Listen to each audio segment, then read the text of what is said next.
दिल्ली में अब इनका हिंदू मुसलमान नहीं चलता, दिल्ली में अब इनकी जात पात की राजनीति नहीं चलती। मैं महाराणा प्रताप की दिलेरी बहादुरी का फॉलोअर भी हूँ। अच्छे स्कूल बन गए तो नेताओं को जात पात और धर्म के नाम पे वोट मिलने बंद हो जाएंगे।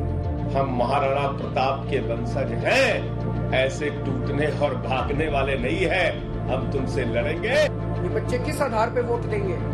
ये धर्म और जात के आधार पे वोट नहीं देंगे, ये देश के विकास के नाम पे वोट दिया जाएगा। सिसोदिया लिखा हुआ है ना, ये महाराणा प्रताप के वंश से आया है शब्द। हम महाराणा प्रताप के राजपूत वंशज हैं, सर कटा देंगे मगर देश के दुश्मनों के साथ दोस्ती नहीं करेंगे। कुछ तो वजह रही होगी, यूं ही कोई राजनीति बदलने का दावा करते करते जात की राजनीति खुद तो नहीं शुरू कर देता।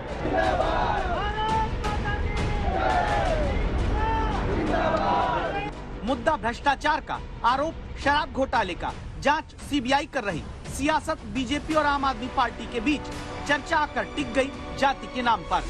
क्योंकि वो महाराणा प्रताप के वंशज हैं। वो सिसोदिया हैं जो अपनी गर्दन दे सकते हैं मगर गद्दारी नहीं कर सकते। शुक्रवार को छापेमारी के दिन आम आदमी पार्टी कहती रही अरविंद केजरीवाल की देश में बढ़ती लोकप्रियता से घबराकर बीजेपी ने छापा डलवाया। केजरीवाल शुक्रवार को कह रहे थे दिल्ली के शिक्षा मॉडल की तारीफ न्यूयॉर्क टाइम्स में छपी, इसलिए बीजेपी ने सिसोदिया के घर छापे डलवाए। शनिवार और रविवार को भी आम आदमी पार्टी के तमाम नेता यही बात कहते रहे कि अरविंद केजरीवाल की बढ़ती लोकप्रियता से घबराकर छापा सिसोदिया के घर डलवाया गया। सोमवार को बात बदल गई। सोमवार को मनीष सिसोदिया खुद और उनकी पार्टी के नेता महाराणा प्रताप का वंशज राजपूत की बात लेकर आए। पार्टी इस बात पर जोर देने लगी कि आम आदमी पार्टी की सरकार गिराने के लिए सिसोदिया को तोड़कर बीजेपी में मिलाने के लिए छापे डलवाए गए। शुक्रवार से सोमवार के बीच इस तरह कहानी भ्रष्टाचार के छापों से जाति तक पहुंच गई।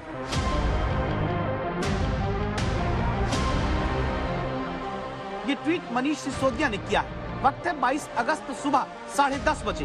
लिखा, मेरे पास भाजपा का संदेश आया, आप तोड़कर भाजपा में आ जाओ, सारे सीबीआई ईडी के केस बंद करवा देंगे। मेरा भाजपा को जवाब है, मैं महाराणा प्रताप का वंशज हूँ, राजपूत हूँ, सर कटा लूंगा लेकिन झुकूंगा नहीं।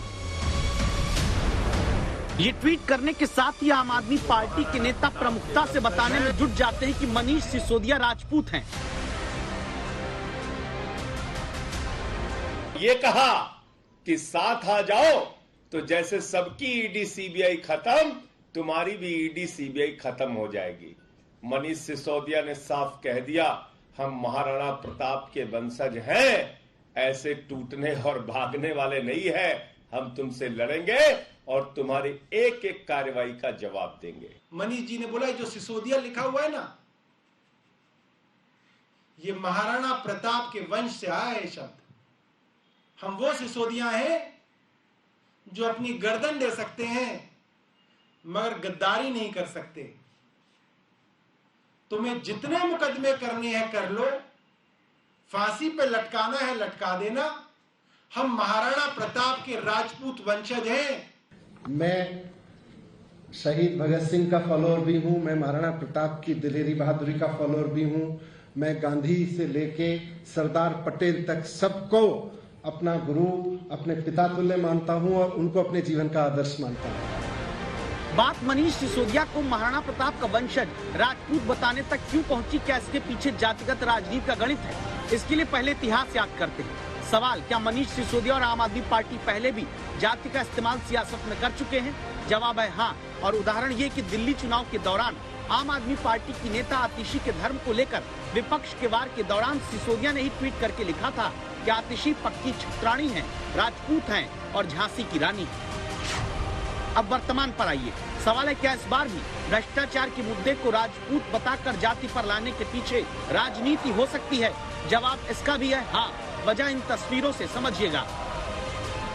दिल्ली में शराब घोटाले में मुख्य आरोपी मनीष सिसोदिया गुजरात दौरे पर जाने से पहले खुद को राजपूत बताकर ट्वीट सोमवार को करते हैं। मनीष सिसोदिया के गुजरात दौरे पर आने से पहले आम आदमी पार्टी के राष्ट्रीय संयुक्त महासचिव और गुजरात के नेता सुदान गढ़वी ने सबसे पहले सिसोदिया को महाराणा प्रताप का वंशज लिखकर ट्वीट किया, जैसे राणा प्रताप से अकबर डरता था, बीजेपी वाले उनके वंशज सिसोदिया से डरते हैं। गुजरात के आम आदमी पार्टी के नेता इसुदान गढ़वी ने ही सबसे पहले लिखा था कि महाराणा प्रताप के वंशज को परेशान कर रही बीजेपी से राजपूत समाज के युवा नाराज हैं। क्या इसी साल गुजरात और हिमाचल प्रदेश के विधानसभा चुनाव को लेकर सिसोदिया को राजपूत बताते हुए, वीरता दिखाते हुए वोटों का कनेक्शन जोड़ने की रणनीति राजनीति हो सकती है? इस सवाल की वजह ये कि गुजरात में राजपूत वोट का हिस्सा करीब 8 से 9% के बीच है, जबकि हिमाचल प्रदेश में राजपूत वोट की जमीन 32% तक। तो क्या इसीलिए भ्रष्टाचार के मुद्दे पर जात की आड़ ले ली गई, जिससे फायदा मिल सके? सारे समाज नाराज हैं, राजपूत भी नाराज हैं, ब्राह्मण भी नाराज हैं, बनिए भी नाराज हैं, एससी भी नाराज हैं, एसटी भी नाराज हैं, अमीर भी नाराज हैं, गरीब भी नाराज हैं, औरतें भी नाराज हैं, आदमी भी नाराज है। सब नाराज हैं कि मनीष सिसोदिया को गलत तरीके से सताया जा रहा है।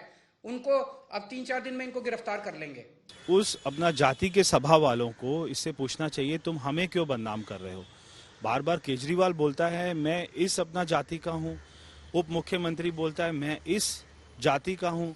क्या ये भारत की 21वीं सदी वाला भारत है? क्या हम लोग जहाँ पे सारी युवा पीढ़ी आज कोई सरनेम लगाने के लिए मना करती है और वो ये नहीं बताने को तैयार है कि हम कौन सी जाति धर्म के हैं, वहाँ पर भारत की राजधानी का मुख्यमंत्री उप मुख्यमंत्री बार बार अपनी जाति का सहारा लेते हैं।